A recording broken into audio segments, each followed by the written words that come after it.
Hello friends, I am Anil आइतान। आपके अपने यूट्यूब चैनल अनिल आइतान में आपका स्वागत है। इस वीडियो में चैप्टर 4 एक्सरसाइज 4.1 के क्वेश्चन नंबर 1-2 को हम हल करेंगे। तो पहले हम लेते हैं क्वेश्चन नंबर 1। क्वेश्चन नंबर 1 का सॉल्यूशन क्या है देखते हैं। एक नोटबुक की कीमत एक कलम की कीमत से 2 गुनी है। यह कंडीशन दी गई है कि एक नोटबुक की कीमत एक कलम की कीमत से 2 गुनी है। तो ये हमारे पास 2 गुनी है। इस कथन को निरूपित करने के लिए 2 चरों वाला एक रैखिक समीकरण लिखिए। अब हमने एक जो कंडीशन दे रखी है, इसमें 2 चरों वाला हमने एक रैखिक समीकरण लिखना है। तो हम मानते हैं, माना इसमें दो दी गई, एक नोटबुक और एक कलम के साथ कंपैरिजन किया गया है इनकी कीमत का। तो माना नोटबुक की कीमत हम क्या मान लेते हैं, x रुपए मान लेते हैं। क्या मान लेते हैं? ₹x, यानी x है ये। और उसके बाद हमारे पास दूसरा क्या है, कलम, और एक नोटबुक है। एक कलम की कीमत, तो कलम की कीमत हम क्या मान लें, क्योंकि 2 चर मानने हैं। एक चर को हमने x मान लिया, तो दूसरे चर को हम क्या मान लेते हैं, y मान लेते हैं। तो दूसरे चर को हमने क्या मान लिया, y, यानी y किसी कीमत है, कलम की कीमत है। तो अकॉर्डिंग टू कंडीशन क्या दी गई है, नोटबुक की कीमत कितनी, x। किसके साथ कंपेयर किया गया, उसका कलम के साथ। एक कलम की कीमत से 2 गुनी है। कलम की कीमत कितनी है, y, और इसी क्या है, 2 गुनी है। तो ये हमने इसको बीच में बराबर लगा दो। तो अगर नोटबुक की कीमत है वो कलम की कीमत से 2 गुनी है, तो इसको इधर ले आओ, x minus 2y is equal to 0। यही हमारे पास इस कथन का 2 चर वाला रैखिक समीकरण है, इसलिए हमने निरूपित कर दिया। अब हम लेते हैं क्वेश्चन नंबर 2। निम्नलिखित रैखिक समीकरणों को ax plus by plus c के रूप में लिखिए। मतलब ax plus by plus c के रूप में हमने व्यक्त करना है, यानी जो हमारे पास ये 2 चर वाला रैखिक समीकरण का जो व्यापक रूप है उसके रूप में हमने इसे व्यक्त करना है। और प्रत्येक स्थिति में a, b और c के मान भी हमने बताने हैं कि a, b, c के मान क्या है। तो आइए देखते हैं। हमारे पास पहला भाग है। पहले भाग में क्या दिया गया है, हमारे पास 2x plus 3y is equal to 9.35 बार दिया है। तो अब हमने इस ax plus by plus c के रूप में व्यक्त करना है। तो कैसे करेंगे, किसके रूप में व्यक्त करना है, ax plus by plus c is equal to 0। ये एक 2 चर वाले रैखिक समीकरण का स्टैंडर्ड इक्वेशन है। तो ये जो हमारे पास ये x तो है, इधर y भी है, लेकिन ये कांस्टेंट टर्म जो है राइट हैंड साइड में, इसको हम लेफ्ट हैंड साइड में ले आते हैं। 2x प्लस 3y माइनस 9.35 बार, ये हमारे पास हो गया। अब हमने इस जो दिया गया जो समीकरण था उसके व्यापक रूप के रूप में हमने इसे व्यक्त कर दिया।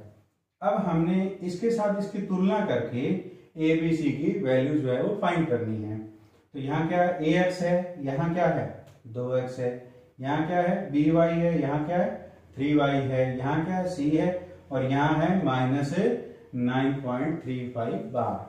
तो अब इन दोनों पदों को देखने पर हमें क्या लगता है कि a बराबर क्या हो जाएगा 2, क्योंकि x का कोएफिशिएंट इधर जो है a है और इस समीकरण में x का कोएफिशिएंट क्या है 2 है, यानी 2।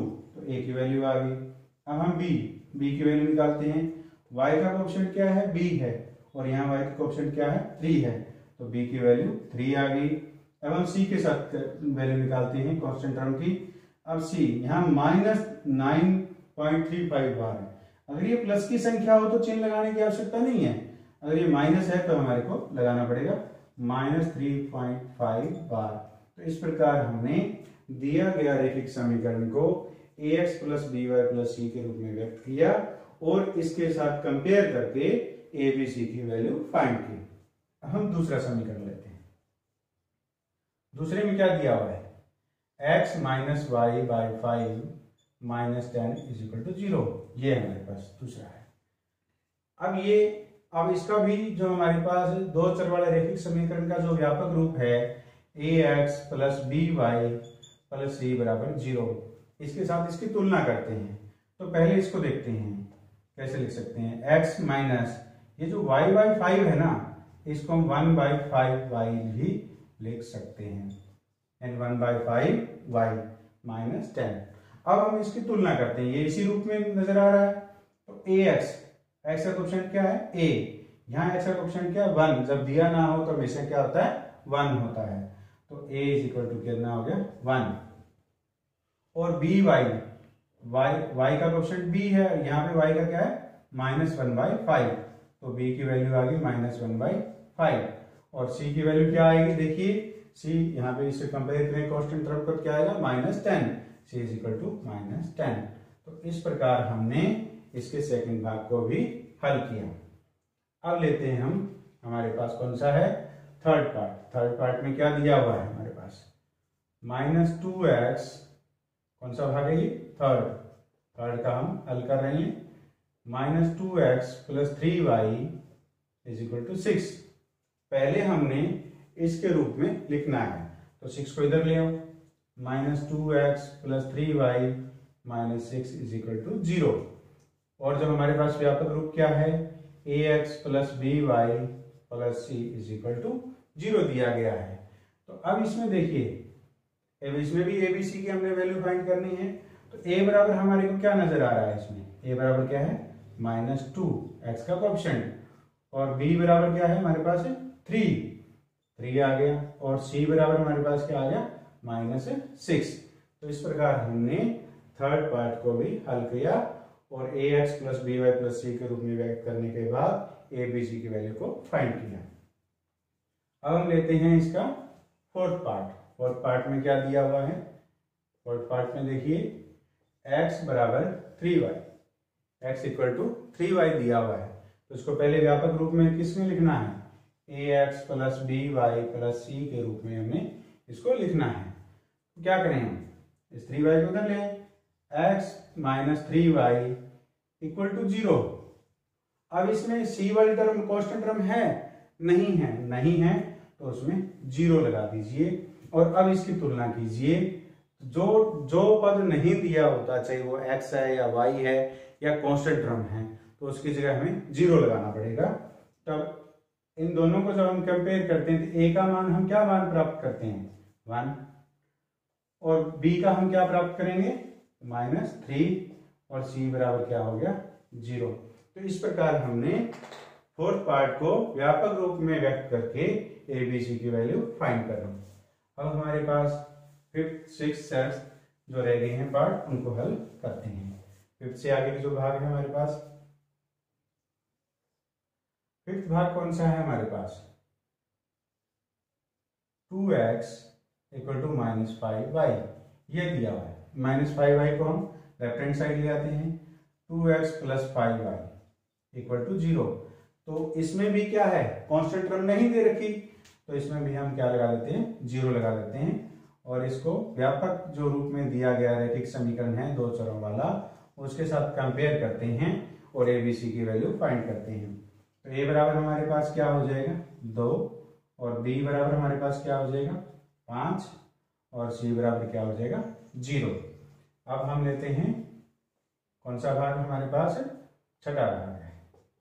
छठे भाग में क्या दिया गया है 3x प्लस 2 दिया गया है, 3x plus 2 is equal to 0।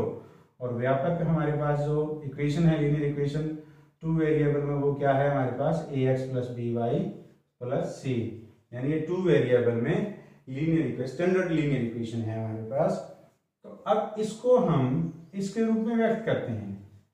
अब इसमें कौन सा पद नहीं है y का, y का जो पद है वो नहीं है, तो हम इसमें लगाएंगे 0y प्लस 2, यानी जो नहीं हो उसके साथ 0 लगा करके, xy नहीं है तो 0x 0y लिख दो, और कांस्टेंट टर्म नहीं है तो उसकी जगह सिर्फ 0 लिख दीजिए। अब हम इसकी जो तुलना करें तो a का मान हमें क्या प्राप्त होता है, 3 आता है क्योंकि x का कोएफिशिएंट 3 है, और b का मान क्या मिलेगा, 0, और c बराबर क्या मिलेगा, 2। तो ये हमने छठे भाग को हल किया। अब हम लेते हैं सातवां भाग। 7th पार्ट में हमारे पास दिया हुआ है y - 2 = 0। तो अब इसमें इसको पहले व्यापक रूप लिखते हैं। Standard equation, linear equation 2 variable की हमने लिखी।